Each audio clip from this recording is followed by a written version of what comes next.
Good morning. Welcome to the Morning Cup.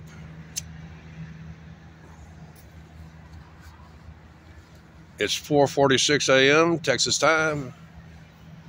51 cozy degrees. And wind going from about 4 to 9 miles an hour, depending on the minute. Overall, not bad, especially after days of wet and cold. And next week's weather's going to be warmer than what they predicted 3 weeks ago, and even 2 weeks ago, and 10 days ago. I want to start off by mentioning, though, first, my cyber stalker's been trying to make a comeback and actually comment on my channel. And yesterday he said, "Why don't you just tell them that you have dietary restrictions to kind of make it?" That's not my job.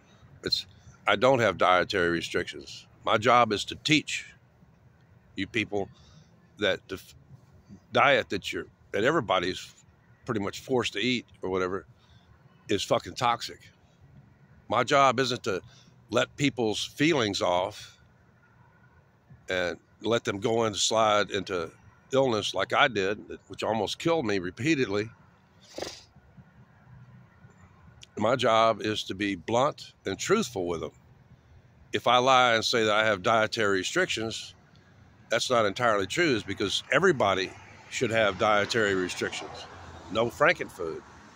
My job is to educate people about frankenfood, not soothe the wounded egos of people who, "I didn't do it for you, I did it for me." People are doing things primarily for themselves. Even the Catholic priest yesterday was doing that to make himself feel good, because that's in going with the Christian faith and so on. He just doesn't know and needed to be taught that I don't accept the food that he's handing me because it's frankenfood. The coffee's full of glyphosate and other shit. And whatever was in that breakfast sandwich, whatever is the wheat or other stuff, I know the muffins,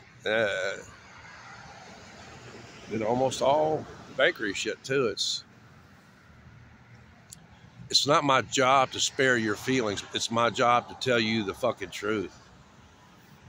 That's what as I say all the time, have been saying this phrase for 30 years now, as we learn, we're obliged to teach. I'm not here to, see, he was just trying to make me look like I'm being harsh. No, I'm being truthful.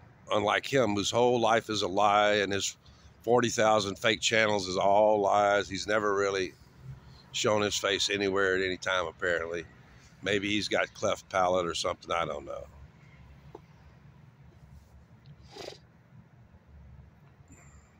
But that pretty much sums it up. It isn't my job to salve. It's HSALVE, like a salve.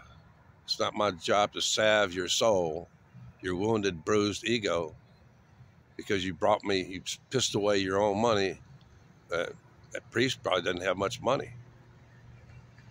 They usually on very tight budgets, their allowances from the church. Other churches, the preachers get to use it all, eat it all up for their own personal use. Depends on how rich the church is and how much. Actually, holy men are supposed to be restrictive in their spending, be frugal. Holy means healing, by the way. Holy Bible, he means healing book. Don't want to hear any other. So no, to anybody who had a chance a few minutes, because usually I strike this fucker down. I just heard from John Alonzo on Long Island. Yeah, John, I'm still accepting Cash App if you're up to it there. It would be nice to have it going into the bank. I've got a pill bottle that's got about 40 or 50 ones, about $51 bills in it, and I think 5 or 6 $5 bills in it. That's how donations have been going lately. Is getting a lot of $1 bills. Work good at the laundry. Uh,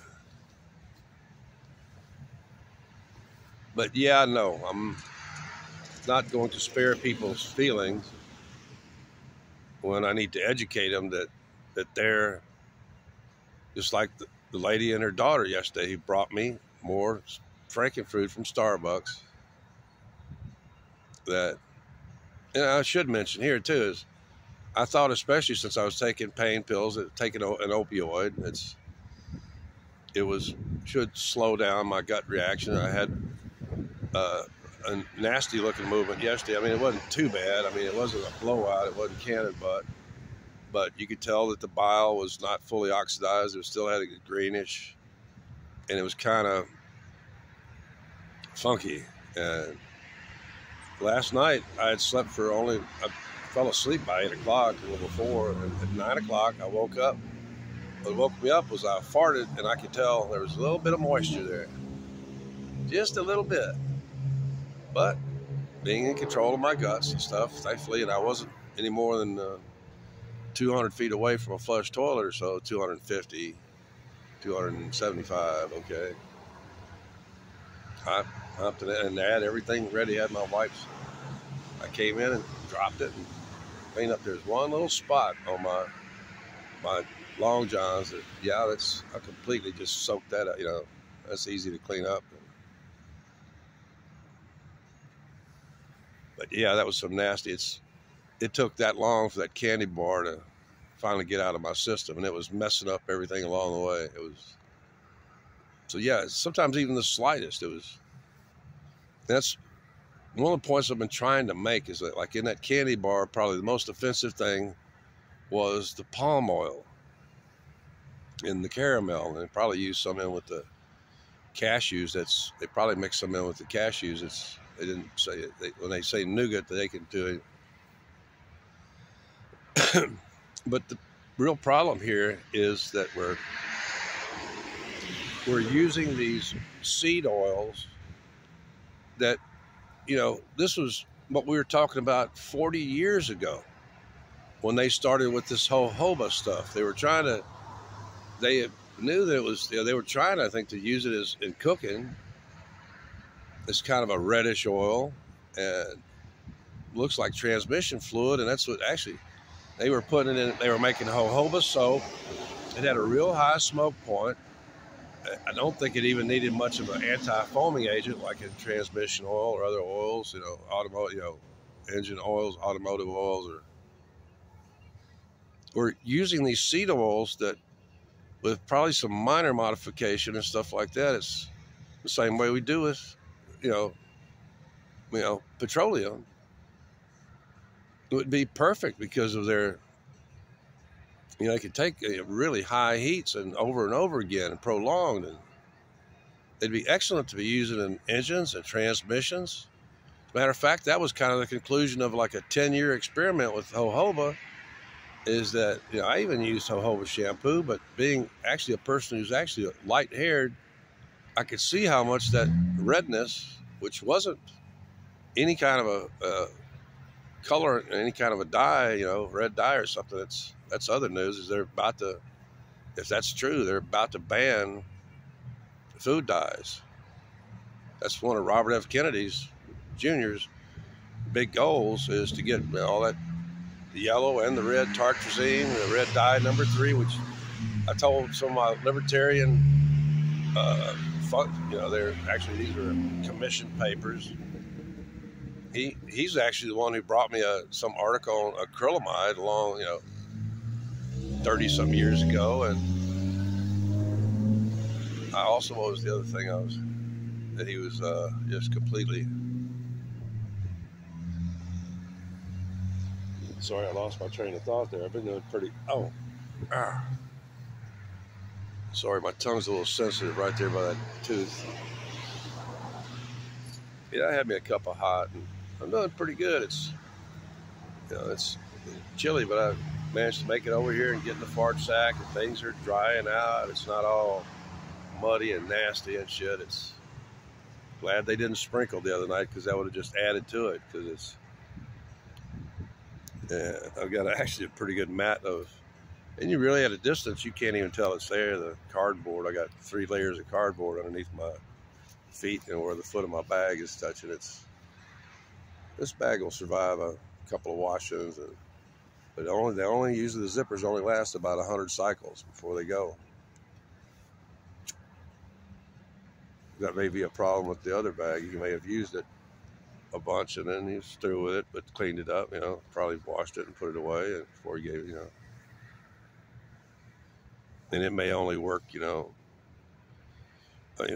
30 or 40 cycles before the zipper fails on, unless it's a really good, like YKK, and got a good, wind flap over it, or either on the inside or outside. Anyway, it's just, I've seen so much of this experimentation kind of come and go, and with that jojoba thing that went on for, gosh, at least about from the late 70s or mid 70s until the mid 80s. By the mid 80s, some scientists were just saying the stuff would be, and it's already red like transmission oil to begin with. It would be better used as transmission oil.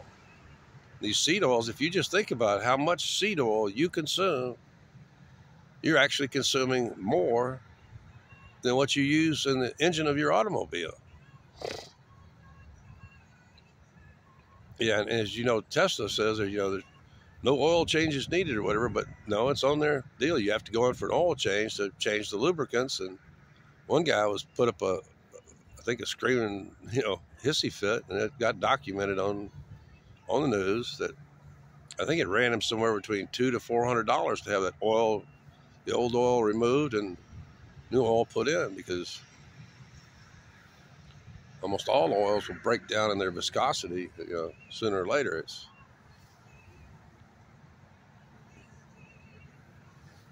every time you heat it. But that's really it. There's another thing I want to make mention of. I've mentioned the fact that I carry some of the oldest genetics, which actually has the highest brain, the biggest brain capacity. 28 teeth, perfect dental arch, Y5 cusp pattern, not the modern 32 teeth, and 4 cusp molars. And it may have been in one of the Philip K. Dick's. It was some science fiction movie I was watching that said that in the future you have to become a mutant. You already are. I really think that's one of the driving factors of these downward mutation, this devolution of mankind, is that just as long as you survive, it doesn't really matter about brain size, as long as your liver and other things can survive long enough for you to reproduce. It seems that we are really producing a more toxin-resistant human population. That's what it really appears to me. Is that I see these people go out there and eat just enormous quantities and consume enormous quantities of toxins that I've never been able to. I've always been reactive to spices because spices are toxic. Hops and beer is toxic. Never could have really ever become a beer drinker because my gut wouldn't have tolerated it. It's not that I have a sensitive gut. I'm just not devolved. I'm not mutated enough to handle what is a relatively new toxin, because in the past, people certainly didn't consume hops. Hops was a preservative put in beer by Germans 400 years ago, as I recall the history. And now with refrigeration, there's no need for it to be in there, yet people associate that nasty, toxic hops flavor with the flavor of beer. Actually, the best beer I've ever had was made out of toasted date bread. There's absolutely no need for hops at all. Yet you people do. You think that that's so. I'm a connoisseur of beer. Hops is nasty shit. I've told you before, my 268-hour archaeologist neighbor and coke fiend and shit and schizo, he got into home brewing and stuff like that. And after he married my neighbor, my rich trust fund kid neighbor who never really worked her life. And one day he'd come back from the brewing store over in College Station. And I picked out, he had a bag of hops. And I picked out a good bud. And I said, get yourself a glass of water, and I want you to just chew that up. And since you claim there's nothing wrong with it, I want you to chew that up and drink that water down. And within about 15 minutes, blah, blah. You know, most of the time when you're puking from beer, it's not the alcohol or the carbonation, it's the fucking hops. You've just hit your absolute limit on the hops. You have consumed a large bud of hops. And that's it. Your body's telling you it's... Blah! God, I want another cup of hot tea right now. I could actually heat up without even turning the camera off. But then again, I could do the second cup here in a little bit. But I've made my primary point here, which is that telling me that I should somehow, just tell people I have dietary restrictions. No, you all should have dietary restrictions if you want to live a halfway, because it's a really depressing and sickening diet that people eat now, and it's super addictive. It turns you, it produces the same kind of functional MRI, brain patterns that you see in addiction to, heroin and other stuff. It's just as bad. It's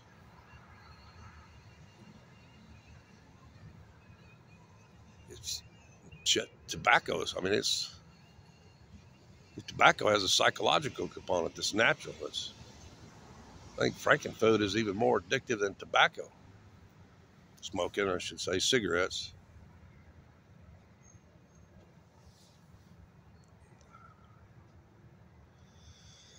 I actually beat the Starbucks crew here.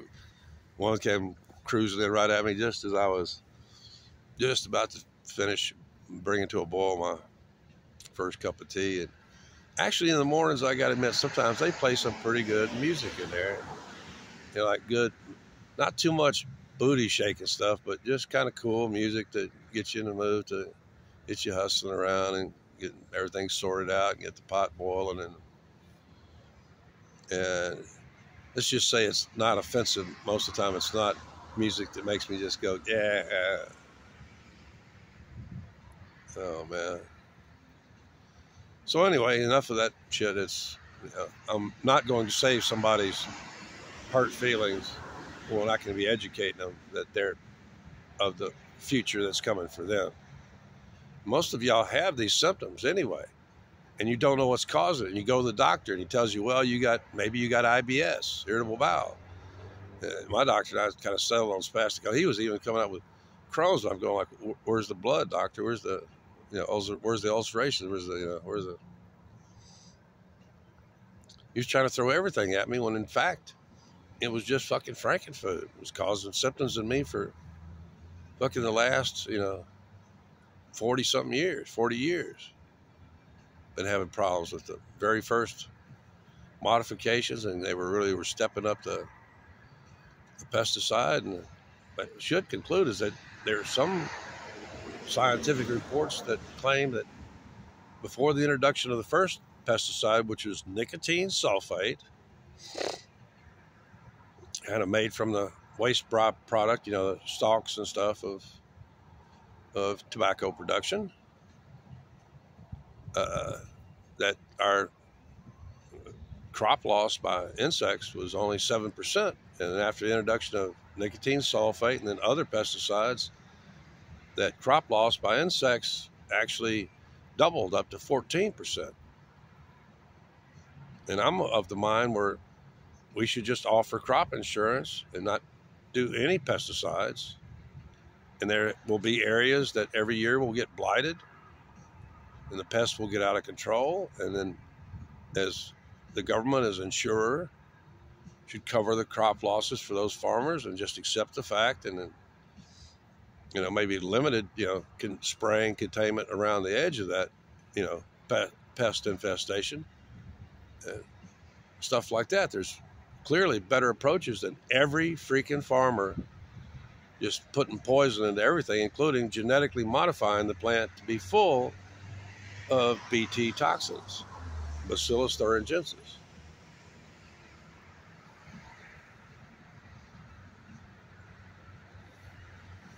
But, you know, it doesn't make any money for the big chemical corporations and stuff. You know, like good old DuPont, who, you know, got marijuana made illegal so they could displace hemp rope with nylon rope. But once again, it's actually past 5 o'clock. Starbucks isn't getting its delivery until after 5 o'clock in the morning this time. They're in there right now trying to back up, and their delivery system is off, or he's figured out it's better to have them deliver instead of having, he used to have an employee or something or two come in at night and help put shit away.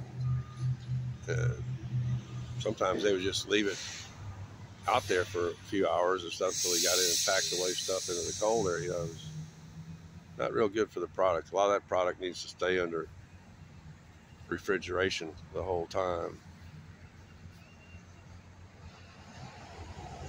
Their egg, what they do with their eggs though, and yet they still have products that have like a normal, real scrambled or almost like a fried egg in it,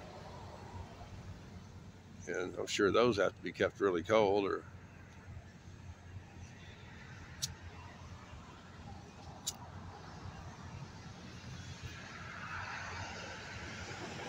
yeah,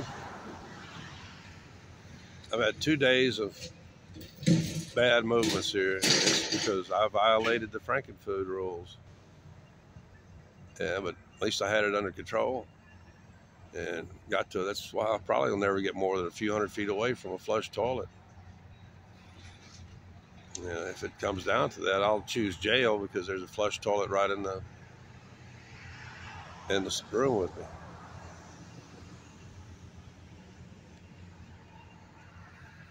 I'm not going to suffer the indignity of Frankenfood again.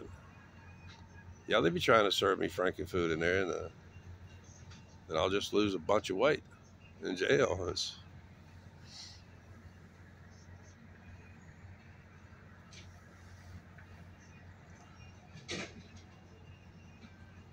Anyway, I think I made my point. It's not my job to spare your feelings that you are so stupid that instead of asking me if I wanted something, like at least half the people now know, hey, you want something hot from Starbucks? Because the word's gotten around to not bring me. And I think even Linda was listening when the woman came up to her. She said she knew not to bring me food. It's because I'd taught her about Frankenfood, and I remember that woman.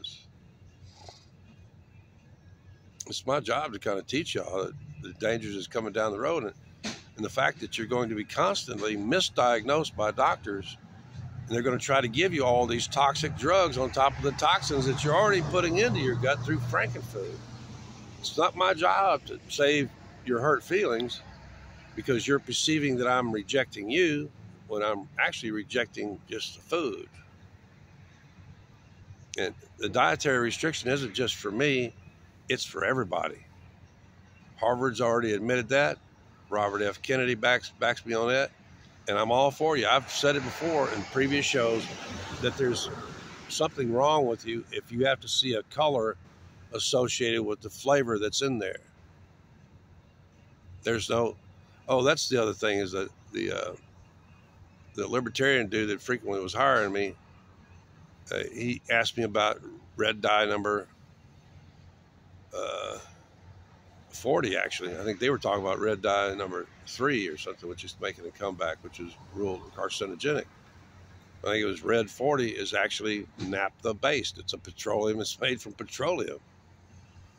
So, you know, every time you eat something red, it's either going to be tartrazine red number 5 or red 40. And red 40, as you can see it right there in the middle of the molecular name, it's naphtha. It's made out of petroleum. Just unbelievable. So, no, I'm not going to spare anybody's feelings on. I'm going to educate them as best I can.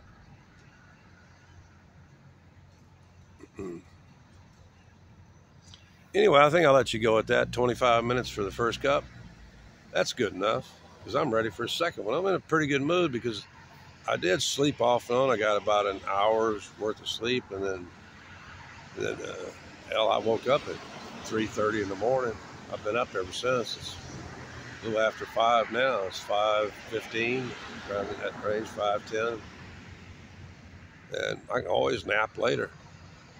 But I got in like maybe a good solid 4 or 5 hours last night because I got to go to bed early. It's Sunday night. And I'm glad I woke up promptly. I'm glad my brain was paying attention to my butthole because I could tell when I farted, that feels a little bit wet. Everything came out fine. I managed to maintain, but when I first came here and people were just throwing, and didn't have money I got really toxic up. I was having cannon butt all the time. And now it's becoming extremely rare. And this still wasn't cannon butt. It did not. I had control over it. Cannon butt's when you don't. Frankenfood dysentery. And remember, you're deep frying and cooking and consuming oils that would be better used, just like I think canola oil was first used in marine applications to lubricate chains or other stuff like that, because it will still stick to surfaces even if the surface is covered with water. That's a nasty kind of. That's what they need to be using this stuff for, and saving our precious petroleum to run vehicles and shit, not lubricate and stuff. We need to start focusing on the few good, plant-based kind of oils. I think coconut oil is a good one. I think avocado oil is if you strictly make it from the meat and not the seed, because really anytime you talk about a smoke point of 500, 520 degrees, and palm oil cannot be deodorized. Even though they heat it to 560, it still comes to a really funky flavor. Anytime you have to heat an oil to drive off what are clearly repulsive or toxic components, that's not good. Why should you do that when we have all the butter and hog lard and beef fat in this country especially? There's absolutely no need for any of this Frankenfood shit. McDonald's used to cook the best French fries in the world were cooked in beef tallow, beef fat. It absolutely was healthy for you. American Heart Association originally, remember, was just a name on an office in Manhattan that had like no money at all until Crisco came along with their hydrogenated seed oils and started funding the American Heart Association, a trade association, to lie to you about shit that they wanted on the market and becoming profitable. Remember, you don't find what you're not funding and not looking for. And all they were looking for was alleged benefits from consuming nasty hydrogenated seed oils. No. Now they're no longer hydrogenated, but they're still toxic and still on the market. When they should be in your transmission and in your vehicle, or being slapped on all kind of machinery at sea, out at ocean, like canola oil. That's really the only applications I really know for that shit. And we make tons of it, millions of tons of it. That's what it should be used for, not in human beings. I'll let you go. It's time for me to have another cup. My hands are getting a little cool, but I'm warm inside the fart sack. My face is warm, but that's because I got like the windshield up. Yeah, I'm ready for another one. See, I'm getting my peristalsis going. That was the little bit of air I swallowed while drinking tea coming back up, and it also tells me my at least that my little slight violation of the frankenfood deal, it didn't cause really bad hypermotility or cramping, and I was able to control it. But I've got to not do that again, no matter. That's why the other day when I took just a couple of days, 3 days ago, one day I had like $37 in donations. I went up to Walmart. I spent $40 on fresh meat, kefir, and a lot more canned food. Good organic canned food and organic sugar and stuff like that. Packed it away. I got plenty of good Texas rice, which is really free from any kind of glyphosate, chloromaphat, any of that. They're growing pretty organically. They're just, rice itself is kind of a naturally, you don't need herbicides and stuff, or naturally kind of, especially in that flooded environment, it kind of naturally squeezes out anything that can't grow in that environment. And there's almost nothing that will. Anyway, I'll let you go. Remember, it's not my job to salve is the correct, to salve your bruised ego. It's my job to educate you that the food that you're trying to give me is not only poisonous to me, it's poisonous to you, your dog, and your kitty cat.